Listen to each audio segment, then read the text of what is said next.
레기 14장입니다. 참 레기에 잘 읽히지가 않지요. 그러나 레기는 하나님 우리를 사랑하시기 위한 그 여러 가지 방편들을 풀어서 말씀하신 거기 때문에 참 귀한 말씀입니다. 레기는 이스라엘 출애굽 광야 시절에 하나님께서 주신 말씀이에요. 지금 저희들의 환경하고는 조금 다른, 척박하고 하나님 정말 돌보시지 않으면, 하나하나 세심하게 간섭하지 않으면 살아갈 수가 없는 그 상황 가운데 주신 말씀이라고 여러분 생각하시고 우리 오늘 14장 말씀을 보시도록 하겠습니다. 여기 14장 1절에서 9절까지 나병 환자 정결 규례에 대해서 얘기를 하도록 하겠습니다. 1절 같이 제가 읽고 교독하겠습니다. 여호와께서 모세에게 말씀하여 이르시되, 예, 아멘. 오늘 14장인데 레위기의 그 나병 환자의 규례가 13장부터 펼쳐져 있습니다. 그래서 13장, 14장 상당히 많은 분량을 차지하고 있다라는 것을 우리가 알게 되죠. 그래서 특별히 이 나병, 한센병이라고 하고 또 이전 성경에서는 문둥병이라고 했습니다. 모두 13장, 14장 합하면 116절이나 돼요. 되게 많은 분량을 꼼꼼하게 말씀하시는 이유가 있을 겁니다. 하나님 입장에서는 그 이스라엘 백성을 위해서 말씀하셔야 되는 상황을 의미합니다. 여러분, 우리가 어떤 병에 걸렸을 때, 특별히 이 당시 나병은 천연이었거든요. 하나님의 벌로 인해서 생긴 벌이기 때문에 치유할 방법이 없습니다. 그래서 한 인간에게 그 나병 환자의 선언은 고통, 좌절, 또 그 가족의 삶에까지 영향이 주면서 이 나병의 발생 여부를 함부로 판단해서는 또 안 되고 아주 신중하게, 이게 잘못하면 그냥 피부병일 수도 있는데 나병으로 판단해 보면 그 사람 인생이 완전히 잘못될 수 있기 때문에 하나님께서는 13장, 14장 많은 분량을 해서 나병 환자를 진찰할 때 이런 거 보고 이거면 이거고 이거는 아니다, 이건 좀 더 지켜봐야 된다, 뭐 이렇게 디테일하게 말씀을 하셨습니다. 정확한 진단하는 게 참 중요하죠. 제가 대학교 동기 중에 그 2학년 마치고 이제 좀 친한 친구들 모였는데 한 녀석이 그렇게 얘기를 하더라고요. 막 울어요. 뭐 계속 뭐 한 시간 동안 계속 울기만 하고 무슨 말을 안 해. 그래갖고 왜 울어? 도대체 무슨 일이야? 라고 얘기를 했더니 실컷 운 다음에 이제 얘기를 해요. 나 암에 걸렸어. 그래갖고 뭐 같이 울었죠. 어떻게 그런 일이 있어요, 젊은 친구가. 그럼 막 같이 울다가 도대체 어떻게 그러냐. 고대 그 안암병원에서 봤는데 그 암이래. 그래서 나 학교 못 다닐 것 같아. 휴학하고 뭐 치료를 하든 막 그렇게. 너무나 가슴이 미어지죠. 한번 더 받아, 혹시나 몰라서 한번 또 재검사를 했대. 그래도 진단이 안 바뀌었어. 그래갖고 이제 휴학을 해갖고 있는데 이제 한 달 정도 돼서 연락이 오는 거예요. 혹시 몰라갖고 이제 서울대병원에서 이제 다시 한번 진단을 했는데 암이 아니라는 거야. 예, 암이 아니라는 거야. 암같이 생기는데 이게 경험 많은 의사가 이제 그걸 종합적으로 판단을 해보니까 암은 아니다. 그래갖고 살 길이 살았다라고 하면 좋아했습니다. 그래서 어차피 그것 때문에 학교 휴학한 거기 때문에 휴학했어요. 1년 동안. 그래서 1년 동안 그 세계 여행 다니더라고, 걔는. 예, 그래서 여행 다니면서 이렇게 하면서 그 여행한 경험을 어느 날 보면 이제 뭐 6시 내 고향인가 7시 내 고향 거기 리포터로 이렇게 그 잠깐 하다가 뭐 PT 하다가, 왜냐면 그 경험 살려서 방송국에 취직했어요. 지금 뭐 하고 있는지 모르겠는데 되게 친했어요. 중요한 건 뭐냐? 진단을 잘해야 돼. 한 사람의 인생이 잘못될 수 있기 때문에, 그 만약에 암으로 해갖고 막 그 인생 막 애꿎 죽게 막 방사능 치료하고 막 그냥 그 종양 제거한다고 막 그래갖고 뭐 인생이 어떻게 될 뻔했어. 좋은 의사 만나갖고 암이 아니다라고 판단을 받았기 때문에.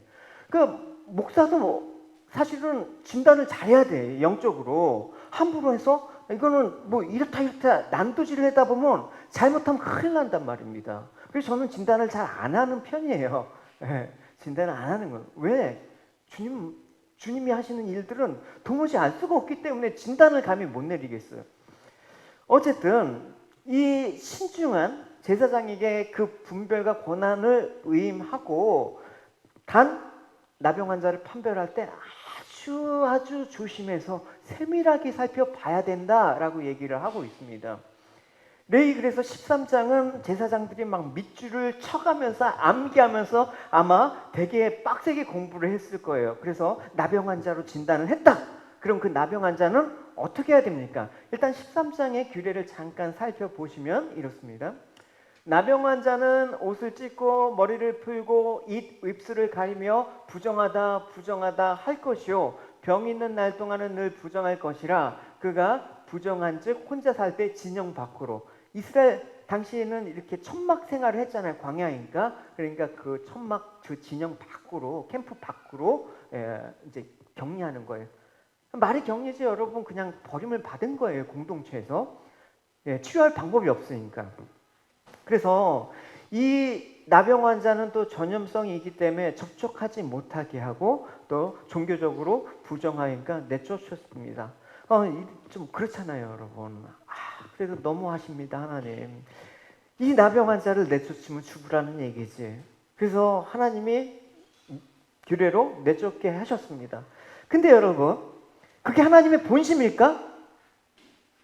라는 생각을 우리는 해봐야 됩니다, 여러분. 문둥병자를 미워하셨기 때문에 아니면 다른 사람한테 나쁜 영향을 미칠 수 있기 때문에 아예 분리시켜갖고 그냥 처리를 해버린다? 하나님 그러신 분이 아니다라는 사실을 저는 말씀을 드리고 싶습니다. 일단 나병 환자는 하나님을 사랑하셨기 때문에 내쫓습니다. 사랑하셨기 때문에 내쫓는 궤변이 어디 있어? 여러분, 이스라엘 공동체 속에서 하나님을 향한 신앙은 절대적인 거예요. 하나님께 예배하고 하나님의 은혜를 간구하는 삶들은 그들의 삶과 분리할 수가 없어요. 저희야 뭐 일주일에 한 번 모여갖고 예배 1시간 드리면 땡이지만 이스라엘 사람들은 월요일부터 주일까지 그냥 그냥 하나님과 함께하는 게 삶이란 말입니다. 그러니까 이 삶들이 일순간에 단절이 되어버린다 그러면 고통스러운 거예요, 여러분. 여러분 나가서 어디 진짜 오지가고 제일 여러분 막 안타까운 게 뭐예요? 하지 못해서 저는 예배 드릴 수 없는 게 제일 안타까운 상황인 것 같아요, 여러분. 여러분들 그렇죠, 여러분. 그죠? 말이 없어요? 그래서 이 문둥병 환자는 나가서 하나님 없이 산다라는 게 얼마나 고통스러운가, 얼마나 처절한 것인가. 이 고통 속에서 누굴 찾았겠어요? 하나님, 제 평생의 소원은 다시 이스라엘 공동체 안에서 예배 드리는 것입니다. 근데 예배를 드리는 거가 어떻게 불가능하단 말입니다. 그래서 이 병은 치유될 수가 없지만, 그래서 13장, 14장에 보면 진단은 내리는데 치유되는 과정은 없어요. 어떻게 해야지 치유되고 무슨 치료법이 있다? 이런 방법이 없어요. 그러면 이 나병 환자가 14장에 보면 정결케 돼갖고 다시 제사장한테 진단을 받아서 공동체 안으로 들어갔단 말입니다. 어떻게 치료가 됐게요? 주님께서 치료를 하시는 거예요. 그래서 은혜로 이 나병 환자가 고침을 받은 규례가 13장과 14장에 그래서 이어지는 거란 말입니다. 인간에 치료할 수가 없다. 근데 병이 치료가 됐다라는 게 오늘 14장의 얘기란 말입니다. 그러니까 결론적으로 보면 그 나병 환자가 병에 걸려서 짐 밖에서 하나님과 단절된 삶을 통해서 내가 하나님의 백성으로 사는 것이 얼마나 귀한가, 우리가 교회가 있는 게 얼마나 귀한가, 이렇게 예배 드리는 게 얼마나 귀한가 알게 된다라는 거예요. 오히려 하나님의 선함이 이루어지는 그 방편이 됐죠. 그래서 내쫓기는 게 은혜이다라고 얘기하고 있습니다. 그래서 저는 일단 교회를 잠시 떠나 있는 지체들 바로 안 잡습니다. 왜? 이 원리를 알기 때문에 그래요. 바로 가서 교회 나오세요, 출석하세요, 이게 아니라 한번 주님 없이 한번 살아봐라. 아주 공고하고 정말 이 삶 속에서 정말 이 죄악에 한번 쪄들어봐라. 얼마나 그게 불행한 것인지. 그래서 그거 깨달을 쯤에 이제 연락도 하고 손을 내밀죠. 그죠? 그래서 이 레이기의 규정에서 제가 신방을 하고 있습니다. 예. 지금 안 나온 짓에 제가 뭐 무관심해서 내버려 두는 게 아니라, 안 그래도 이번 주에는 다 통화해 갖고 이제 확답을 받았어요. 또 회복하는 과정을 또 제가 이제 갖고 있습니다. 어쨌든 바울은 그렇게 얘기를 했습니다. 하나님께서 모든 사람에게 은혜를 베푸시기 위해서 어떻게 불순종 가운데 가둬놓으셨다. 그냥 잠시 내치는 것처럼 하나님과 단절된 그런 환경을 만들어 놓으셨다. 그러면서 하나님 정말 하나님 없이는 안 되겠습니다라는 그 처절한 마음을 느끼게 하셨다. 이게 바로 문둥병, 그게 결국 죄인인 우리를 얘기하는 거 아닙니까? 그래서 오늘 본문은 이제 진영 밖에 격리되었고 회복된 나병 환자들이 이스라엘 공동체로 복귀하는 절차가 담겨져 있습니다. 그러면 그 치료 과정이 없다라는 건 뭡니까? 제사장이 가서 은혜 가운데 일방적으로 치료해 주셨다. 우리가 죄인이지만 하나님께서 우리에게 일방적으로 은혜 베푸셔서 구원을 베푸셨다. 그 얘기예요. 그래서 레위기 14장의 이 나병 환자의 정결 규례는 귀중한 복음의 아주 핵심적인 내용들을 담고 있어갖고 너무나 귀한 장이에요. 그래서 복음과 연결해서도 이따 설명을 해드리겠습니다. 그래서 이제 나병 환자가 남을 입고 나서 제사장은 이제 진에 나가서 들어오면 안 돼. 나병 환자가 있는 곳으로 나가야 돼. 영문 밖으로 나가서 나병에 걸린 사람을 확인하는 거야. 진찰을 하는 거예요. 정말 깨끗한지 여부를 확인해야 되는 거예요. 2절과 3절 읽어보도록 하겠습니다.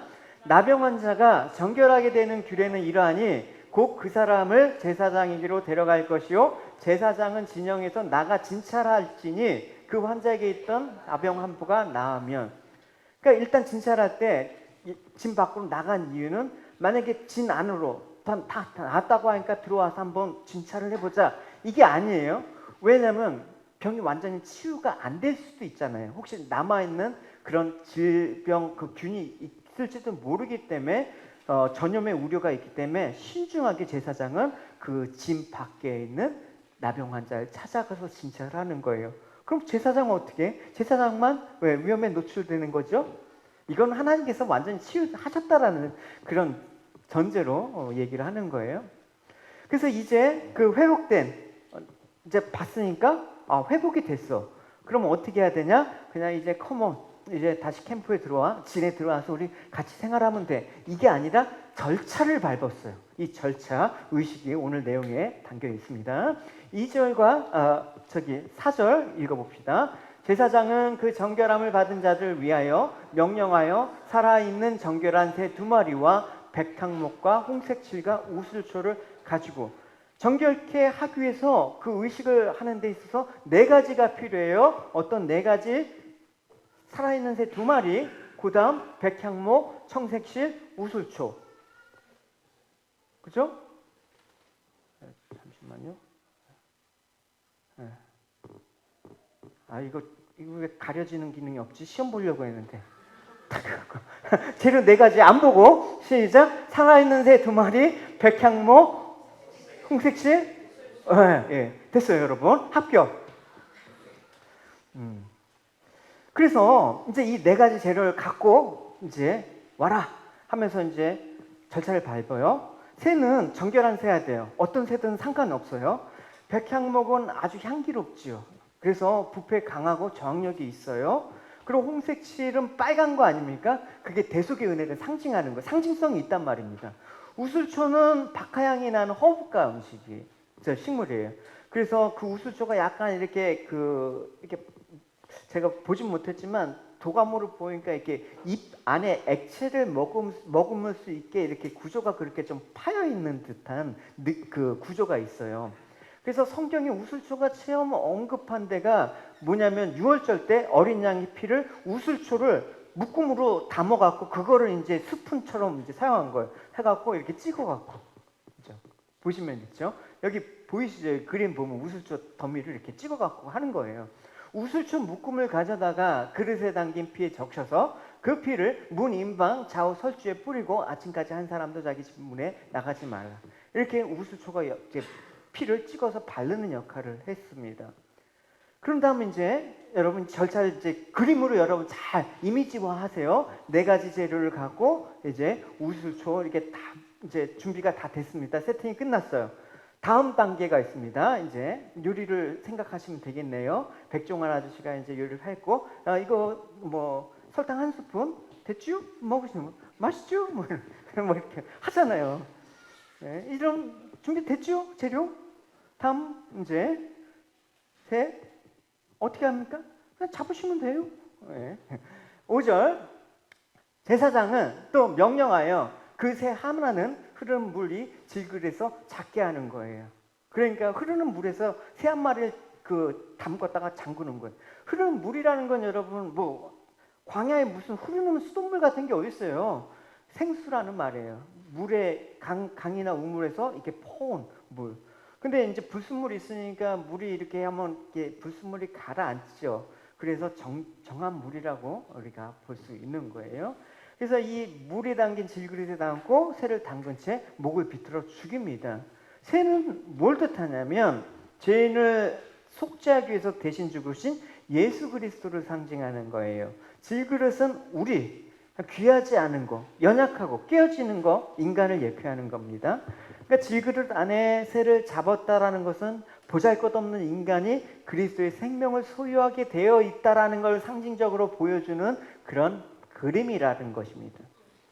여러분, 우리가 보잘것없는 죄로 깨어질 수밖에 없는 질그릇 같은 죄인이지만 하나님 거룩한 자녀로 성도로 인정을 받는 원리가 무엇입니까? 우리 안에 하나님의 예수님의 생명이 담아있기 때문에. 할렐루야. 그래서 예수님의 보혈과 생명을 소유하게 될 때 하나님께 귀임을 여기게 되는 그런 영광을 얻게 된다라는 이 모습이 바로 새를 질그릇 위에 잡아서 피를 내는 그런 과정 중에 있는 거란 말입니다. 고린도후서에는 직접적으로 얘기를 하고 있습니다. 우리가 이 보배를 질그릇에 가졌으니 이는 심히 큰 능력은 하나님께 있고 우리에게 있지 아니함을 알게 하려 함이다. 그래서 이 질그릇 안에 성도라는 이름을 갖게 하나님께서 귀하게 여기시는 것입니다. 우리가 뭐 남보다 뛰어나거나 뭐 거룩해서가 아니죠. 사람은 다 거기서 거기에요. 비슷해요. 네. 아무리 뛰어나고 거룩한 사람이라도 인간이라는 측면에서는 별다를 바가 없어요. 단지 다를 수 있다 그러면 하나, 질그릇과 같은 우리 인생 가운데 그리스도가 보배로 담겨져 있는 사람만 다르게 여김을 받는다라는 것입니다. 그래서 이제 질그릇 안에 새를 죽이면 그 피가 이제 물과 섞이죠, 여러분. 그러면 이제 붉은 물이 됩니다. 이제 다음 단계, 여러분 넘어가도 되겠죠? 네. 말이 없으면 다시 설명하고요. 넘어가도 되겠죠? 네. 오늘 왜 백종화 아저씨 피를 흉내를 냈냐? 뭐 배가 고파서 그런가? 6절과 7절, 여기 제가 그림을 조금 참고로 가져왔습니다. 6절과 7절 이제 봅시다. 다음 단계입니다. 읽어보겠습니다. 다른 새는 산채로 가져다가 백향목과 홍색실과 우슬초와 함께 가져다가 흐르는 물 위에 잡은 새의 피를 찍어 나병에게 정결받은 자에게 7번 뿌려서 정하다 하고 그 살아있는 새는 들에 놓아준다라고 얘기를 합니다. 그러니까 두 마리 새를 잡아서 한 마리는 흐르는 물에 잡아서 질그릇에 피를 죽여갖고 피를 담고 백항목, 홍색실, 우수초에 그 피를 찍어서 나병으로 정결케 된 사람한테 7번 뿌리는 거예요. 그러면서 당신은 이제 정결하게 되었다. 그리고 죽은 새는 왜 죽습니까? 당신의 부정함을 이 죽은 새가 가져갔습니다. 정가됐다라는 과정을 가지고. 그리고 이제 한 마리 새는 날려보내는 거, 피 묻은 채. 날려보내면 뭡니까? 이 죽은 새가 원래 너도 죽어야 되는데 너 대신에 얘가 대신 죽었어. 자유케 됐어. 이걸 얘기하는 것입니다. 그러니까 영적으로 보면 죄인인 우리가 예수 그리스도의 피뿌림을 받아서 죄에서 자유케 됐다라는 것을 얘기를 하고 있는 거예요. 여러분, 우리가 오늘날 누리는 이 영적인 자유는 어디서부터 말미암은 것입니까? 두말할 필요도 없이 예수 그리스도의 대속의 피뿌림을 받아서 우리가 내가 죽은 자였는데 나 대신에 주님이 죽어서 우리는 자유케 됐다. 그 얘기 아닙니까? 그래서 사도 바울은 그러므로 이제 그리스도 예수 안에 있는 자에게 결코 정죄함이 없나니 이는 그리스도 예수 안에 있는 생명의 성령의 법이 사망의 법에서 너를 해방하였다라고 얘기하고 있습니다. 이제 여기까지 이제 정결 의식이 쭉 흘러가네요. 이제 정결함을 받고 나병 환자가 이제 자유케 됐습니다. 그 다음 단계는 뭡니까? 옷을 빨고 몸에 있는 털도 다 밀고 이제 몸을 씻고 이제 진을 들어가는 거예요, 캠프에. 그러면서 바로 들어가는 것도 아니고 이제 진 안에 들어와서 7일 동안 장막 밖에서 머물고요. 아직 그 공동체 안에 완전히 들어가지 못해요. 들어가긴 했는데 이제 사람하고는 섞이지 않고 7일간의 또 격리를 하는 거란 말입니다. 그리고 격리가 끝난 다음에 다시 동일하게 몸에 털을 밀고 또 씻고 해서 비로소 자기 장막, 드디어 가족의 품에 돌아가서, 이웃의 품에 들어가서 함께 생활을 할 수 있는 거예요.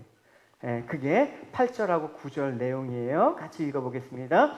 정결함을 받은 자는 그의 옷을 빨고 모든 털을 밀고 몸을 씻을 것이라. 그리하면 정하리니 그 후에 진영에 들어올 것이나 자기 장막 밖에 일주일을 머무는 것. 7째 날에 그는 모든 털을 밀되 머리털과 수염과 눈썹을 다 밀고 그의 옷을 빨고 물에 씻을 것이라. 그리하면 정하리라. 지금 거의 마지막 단계까지 왔습니다. 이 사람은 완전히 살지만 아직 이제 7일간 머무는 그 과정이 필요합니다. 왜 그렇습니까? 혹시라도 병이라는 게 잠복기가 있지 않습니까? 완치가 되더라도 혹시나 다시 발병될 가능성, 그런 의학적으로는 그런 측면을 보지만 우리가 영적으로 보면 어떻습니까? 이미 구원을 받았지만 우리는 아직 구원이 완성된 삶을 사는 게 아니에요.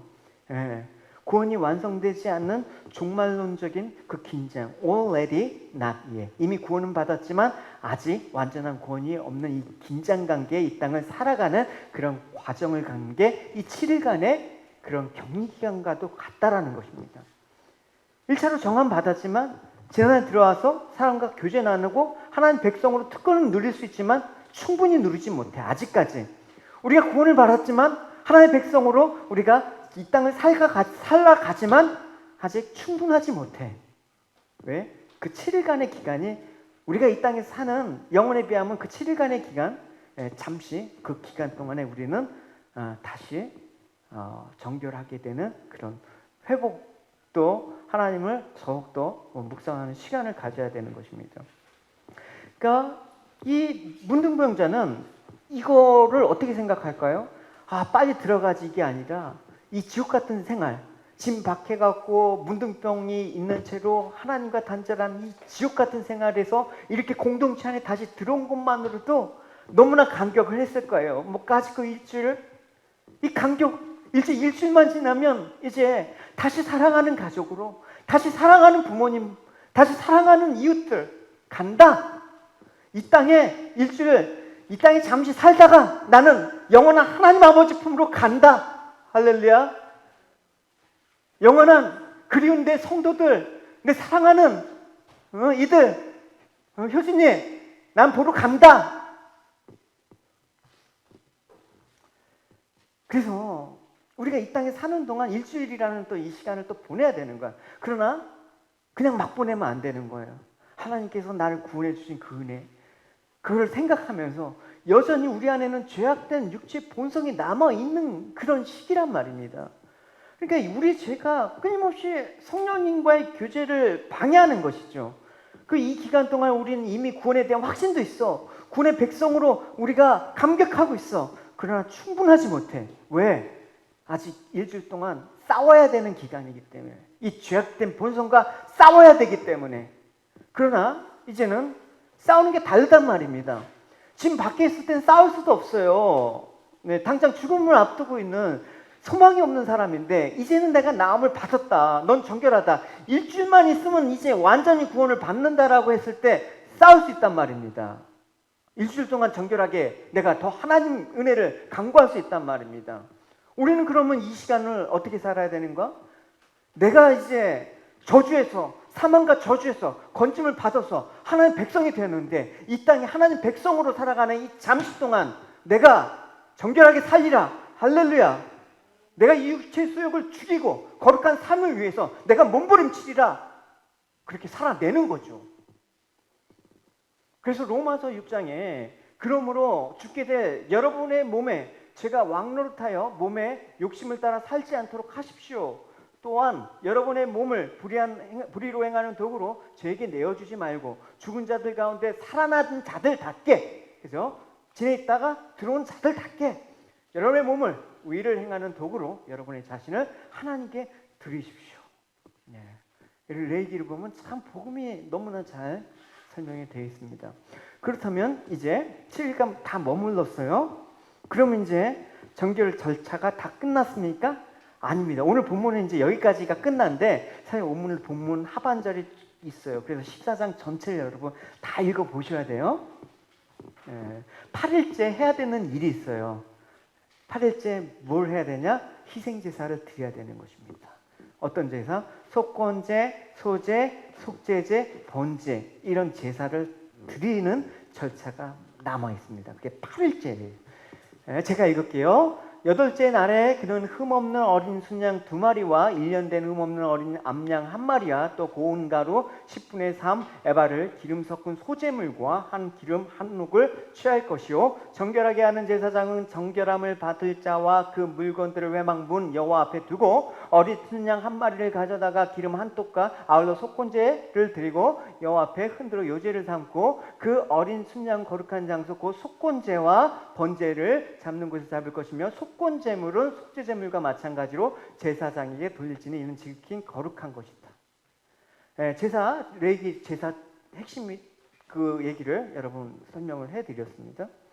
그러니까 여러분 속죄제, 소제, 번제 하나님께 내가 헌신하겠다. 하나님 은혜를 생각해서 내 삶을 드리겠다. 이거는 이해돼요. 근데 여기서 한 가지 속건제를 왜 드릴까라는 생각을 우리는 해보게 되죠. 속건제는 여러분 핵심은 뭐예요? 내가 남한테 물질적으로 피해를 입었으면 어떻게? 그거 갚아야 되는 게 속건제라고 했죠. 갚는 게, 배상하는 게 속건제의 핵심이란 말입니다.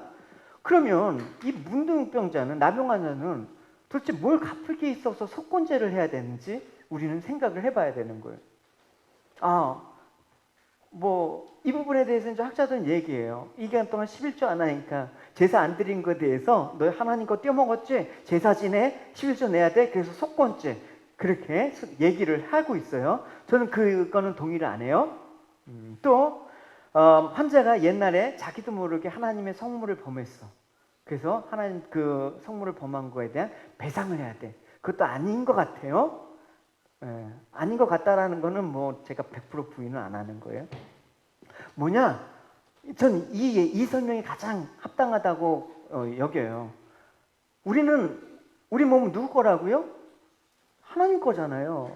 근데 하나님의 몸, 성전인 몸. 이 당시에 문둥병은 어떻게 해요? 죄로 인해서 자기가 몸이 더럽힌 거 아니에요. 살이 썩어 문들어가고. 결국은 하나님인 이 몸을 내가 막 굴려갖고 문둥병에 걸렸다. 그러면 하나님의 몸을 더럽힌 거야. 그러면 어떻게 된다? 하나님 걸 도둑질한 개념이에요. 그죠, 여러분? 그래서 여러분 술, 담배 다 해도 돼. 근데 한 가지 하나님의 몸이다 라는 생각을 한번 갖고 해보시란 말입니다. 갖고 해보시란 말입니다. 제가 아침에 이제 응대가 이제 하는데 없으니까 이렇게 해야지. 없죠. 그런데 이렇게 대학교 가니까 친구들하고 이제 맥주도 먹고 그러잖아요. 이제 어제는 술을 안 먹었대. 그래갖고 술 어제 왜 안 먹었냐? 사순절 기간이라서 예수님께서 고난에 동참하는 그런 사순절 기간이라서. 그럼 사순절 지나면 먹을 거냐?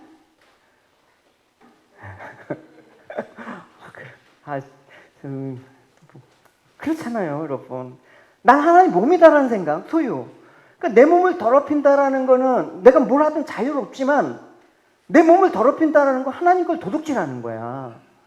그렇기 때문에 속건제, 하나님께 배상 책임이 있기 때문에 문둥병 환자였던 사람이 나음을 입었을 때 하나님 소멸을 비친 거에서 배상하겠습니다 하는 마음으로 속건제를 드리는 거예요. 그래서 속건제는 가난하기 때문에 봐주는 거 없어요. 왜냐? 내가 100% 손해를 끼쳤으면 100%로 갚아야 되는 거야. 거기에 이제 25% 가산세를 붙여서 해야 되지만 어쨌든 내가 100%였는데 야, 나 돈 없다 지금. 한 20불 받고 퉁치자. 이럴 수는 없는 거예요. 다 갚아야 돼. 빛은 가난하다고 봐주는 게 아니라 그래서 예수님께서 말씀하셨죠. 속건제법에 대해서 이렇게 내가 진실로 이러는데 너가 한 푼이라도 남김없이 다 갚기 전에는 절대 너 거기서 못 나온다. 갚아내야 되는 거야. 근데 우리 갚을 수가 있어야 되죠. 근데 갚을 수가 없는 게 또 아이러니한 현실이에요. 이 죄에 대한 대가를 누가 갚는단 말입니다. 이 죄에 대한 하나님의 공의가 얼마나 엄중한데 뭘로 갚습니까? 그래서 예수님이 내가 너 대신 갚아줄게. 그래서 우리는 예수님이 나의 빚을 대신 갚아줬다라고 믿는 순간 하나님께서는 너는 이제 빚이 없어. 이게 구원이에요. 할렐루야. 이렇게 쉽게 설명해주는 제 자랑하는 거 안 돼. 이렇게 설명 쉽게 해주면 여러분 복음이 어렵지 않잖아요. 여러분 절대 안 어려워요. 레기에 편견을 갖지 마. 레기는 쉬워. 만만해. 만만하지는 않지만 하여튼 이해하기 쉬워. 성경에 레기에 언급된 문둥병은, 성경에 다 언급되어 있는 문둥병은 정말 혐오하고 추악하기 때문에 사람들이 가질 않았어. 여러분 우리의 죄가 그만큼 엄중하다라는 거예요. 여러분 지금도 우리 옆에 누가 성폭력자나 아니면 살인범이 여러분 우리 이웃에 살고 있다고 해봐요. 가갖고 물 한 잔 주세요 이렇게 할 수가 있어요? 접근도 안 하죠. 여러분 죄인한테 누가 접근을 해요? 실제적으로 진짜 피부병이 문둥병을 발발했다고 합시다. 여러분 가갖고 문둥병자에 가까워갖고 이렇게 가까우면 그렇게 해요? 어림없어요. 저는 할 수 있을 것 같았는데 움찔했어요. 제가 얘기했잖아요. 예전에 그 음성의 꽃마을에 자원봉사 갔는데 거기 보면 막 중증 장애를 앓고 있는 분들이 많아요. 그래서 막 목욕도 시켜줘야 되고 그래야 돼요 막. 근데 반갑다고 막 이렇게 하는데 제가 이렇게 했단 말이에요. 지금 같으면 안아줬을 텐데 그때는 철이 없어서 못 났어. 나를 받아줄 사람이 어디 있습니까? 세상에 여러분. 여러분 받아줄 사람 여러분 톡 까놓고 지금이야 멀쩡하지. 지금이야 어느 정도 그냥 겉모습으로 멀쩡하지. 근데 정말 문둥병이 걸렸다고 가정을 해봐요. 아니면 쫄딱 망해가고 거지가 되었다고 쳐봐요. 날 받아줄 사람이 있을 것 같아요? 여러분? 근데 여러분 한 사람이 있다라는 거 믿으시기 바랍니다. 누구? 예수님? 그건 너무 영적이고 실질적으로 제가 여러분 항상 기다리고 있습니다. 할렐루야! 여러분 어떤 상황이 돼도 저는 기다리고 저는 받아줍니다. 잊지 마십시오 여러분. 그래서 목회자가 있는 거예요 여러분. 왜냐하면 제가 카톡으로 감동적인 메시지가 하나 왔어요. 예전에 청년 누구라고 밝힐 수 없는데 목사님 정말 오랜만에 연락이 왔는데 저한테 목사님은 제가 다시 살게 해주신 멘토입니다. 너무 감동이 됐어요. 내가 해준 것도 없는데. 그래서 어쨌든 이 문둥병자 기겁하고 이 죄가 너무나 과중하기 때문에 감히 진짜 살인범과 같은 이런 죄인들이 가까이 오는 것처럼 사람들이 다 피하는데 예수님만 다가가고 안아준 거야. 만져준 거야. 우리를 사랑하신 거야. 그럼 뭐예요? 우리를 만지셨다라는 표현을 써요. 문둥병자가 그래서 오면 이제 그 규정이 있어요. 예수님이 찾아와서 문둥병자를 만져주는 그 장면을 연상하는 게 있단 말입니다. 그 레위 14장에 보면 너무 은혜스러운 거예요, 여러분. 제사장이 이제 속죄 제물의 피와 그 기름을 이제 정결케 된 나병 환자의 오른쪽 귓볼, 오른쪽 엄지 발가락. 이거는 오른쪽 엄지, 이건 온 기관을 사실 상징하는 거예요. 온몸을 만져줬다. 생각을 해봐요, 여러분. 문둥병자 치료는 받았다고 하지만 아직 껄끄러워.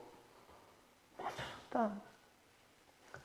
제사장은 속건 제물의 피 가운데 얼마를 받아서 깨끗하고자 하는 사람의 오른쪽 귓볼과 오른쪽 엄지와 오른발 엄지로 발라라. 그리고 나서 제사장은 기름 가운데 얼마를 자기 왼쪽 바닥에 붓고 오른손으로 왼손에 있는 기름을 찍어 여호와 앞에 그 기름을 7번 뿌려라. 제사장은 손바닥에 남아있는 기름으로 깨끗하고자 하는 사람의 오른쪽 귓볼과 오른쪽 엄지와 오른발 엄지에 발라라. 그 기름은 속건 제물의 피를 이미 바른 곳 위에 바르게 되는 것이다. 그런 다음 제사장은 왼쪽 손바닥에 남아있는 나머지 기름을 깨끗하게 한 사람의 머리에 발라라. 그렇게 하면 제사장은 여호와 앞에서 그의 죄를 씻어 주어라. 만졌다, 여러분. 피를, 속죄 제물의 피를, 또 기름을 가지고 그 사람의 온몸을 만졌다.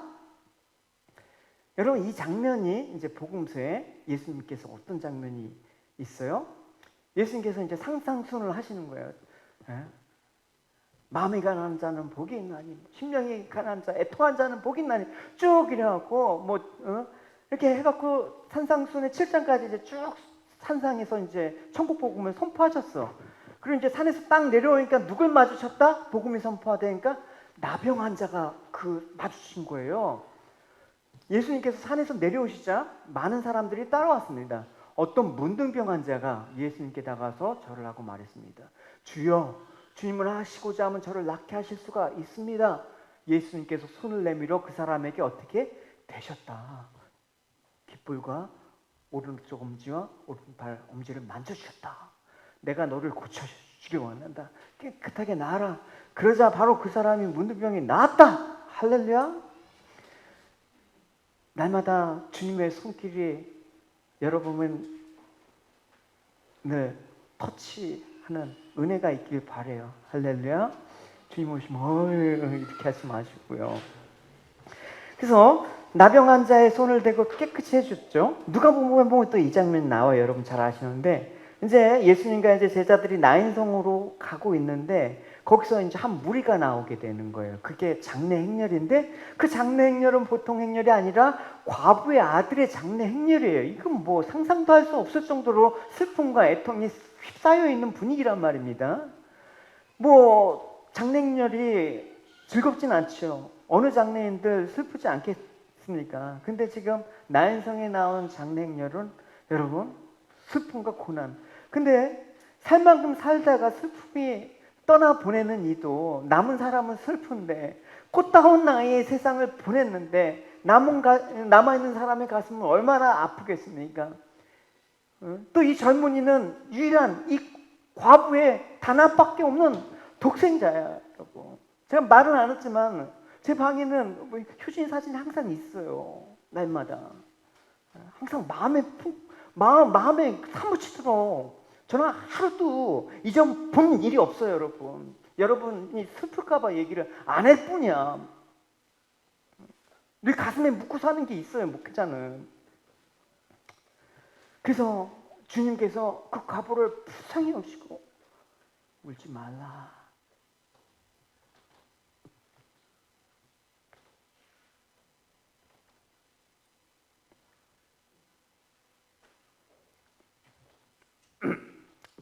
그리고 간에 손을 대시니 간을 메고 가는 사람들이 걸음을 멈추었습니다.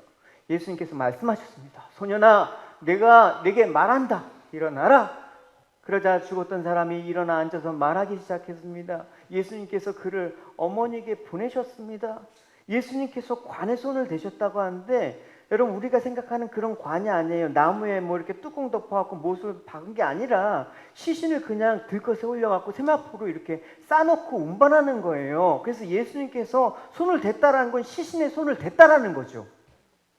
여러분 레위 율법에 의하면 시신에 죽은 거에 손을 대면 어떻게? 손댄 자가 부정을 입게 된단 말입니다. 같이 죽는 거야. 근데 예수님께서 죽은 아이에게 손을 댔어. 그럼 어떻게? 얘 죽음과 같이 내가 죽겠다라는 의미란 말이에요. 주님이 자기 백성을 살리기 위해서 우리에게 손을 대셨다. 요한일서 하나님의 사랑이 우리에게 이렇게 나타난 바 되었으니 하나님이 자기 아들 독생자를 세상에 보내심은 그로 말미암아 우리를 살리려 하심이라. 사랑은 여기 있으니 우리가 하나님을 사랑한 것이 아니고 하나님이 우리를 사랑하사 우리 죄를 속하기 위하여 화목제물로 그 아들을 보내셨다. 문둥병에 걸려서 하나님과 교제가 단절된 채 이 집 밖에 나가서 외롭게 생활하던 자가 이제 병나음을 얻고 하나님 앞에 예배를 드렸어. 이제 속건제 제물로 그 예배를 드릴 때 하나님께서 진짜 그 사람을 만나 주셨어. 너는 이제 내 것이다라고 확신을 주셨어. 이게 예배가 그냥 드리다 축도 마쳤네, 일주일 분량 끝, 종교생활 끝, 이러고 가는 그런 분위기겠습니까, 여러분?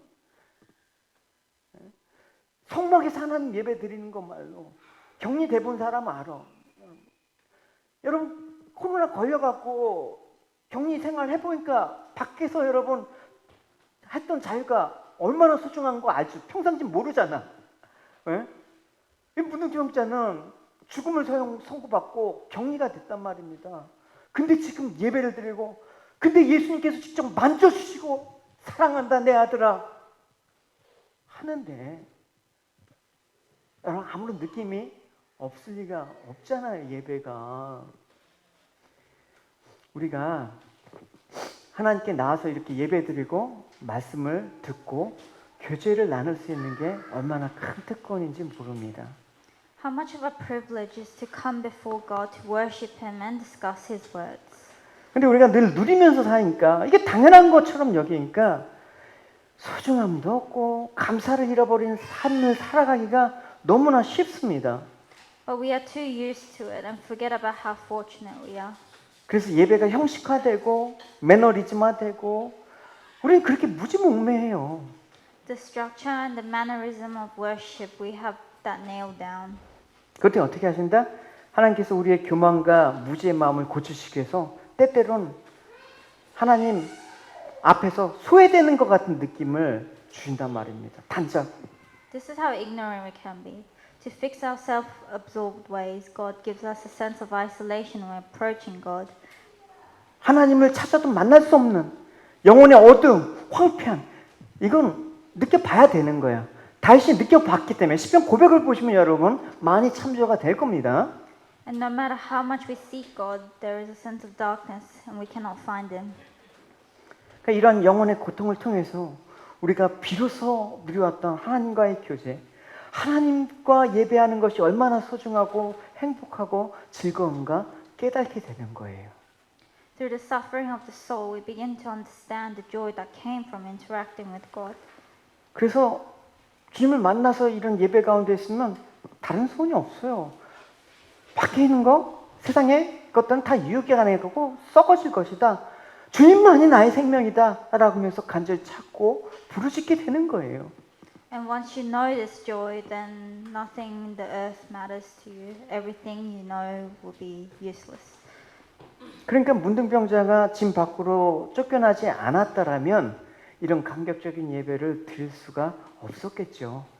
So if the leper wasn't isolated from the community, then they wouldn't have known this joy. 오늘날 우리 예배가 어떻습니까? How is our worship like today?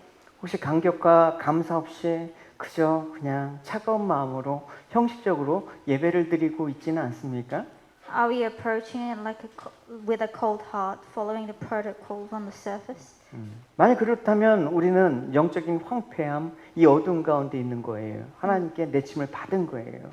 In that case, then we are in a dark place for our soul. 그러나 저는 믿어요. 이 사람들은 버림을 받은 게 아니라 이 황폐하고 어두운 영적 침대를 겪게 하면서 우리의 교만과 무지를 꺾고 하나님께서 다시 그 자리에 돌아올 수 있도록 하는 하나님의 사랑의 징계라는 거 저는 믿어요. But I know for a fact, and I believe that the desertion of these people is a punishment, but it's a punishment of love from God. 그래서 이 영적인 고통을 통해서 우리가 하나님 없이 사는 인생, 지옥이 따로 있나요? 그게 지옥이지. 불행이라는 게 따로 있나요? 그게 불행이지. 그걸 깨달아야 되는 거예요. The suffering of souls is like living without God, and that is hell. 반대로 하나님과 교제를 나누고 하나님께 예배 드리고 사는 거, 그게 행복이지. 그게 전부지. 그게 뭐 따로 있는 겁니까? 행복과 잘 사는 비결이? And we know that true happiness is when God is with us and when we're interacting with God. 여러분, 우리에게 은혜 주셔서 이러한 사실을 진정으로 깨닫게 하시고 이 나병 환자가 드리는 예배와 같이 우리 한번 예배를 감격적으로 한번 드려보겠습니다. 하나님께 나와서 예배 드리는 이 기쁨, 다시 한번 이 코로나로 인해서 엉망이 된, 이 영적으로 엉망이 된 이 상황 속에서 여러분들은 다시 회복하시기 하시는 은혜가 있길 바래요. 할렐루야. God to give us grace to each and one of us so we may return back to God and understand the true joy of being in worship with God. 네, 우리 같이 기도하시겠습니다. 기도하실 때 하나님 제가 어떤 죄인이었는지 하나님 어떤 은혜를 받았는지 하나님 잊지 않고 살아가는 저희들 되게 해달라고 하나님 그래서 우리에게 찾아오셔서 죄를 씻겨주시고 하나님께 가까이 나가서 아버지 예배드릴 수 있는 기쁨을 다시 회복하게 해달라고 우리 함께 우리 말씀을 생각하시면서 기도드리시겠습니다. 기도하겠습니다.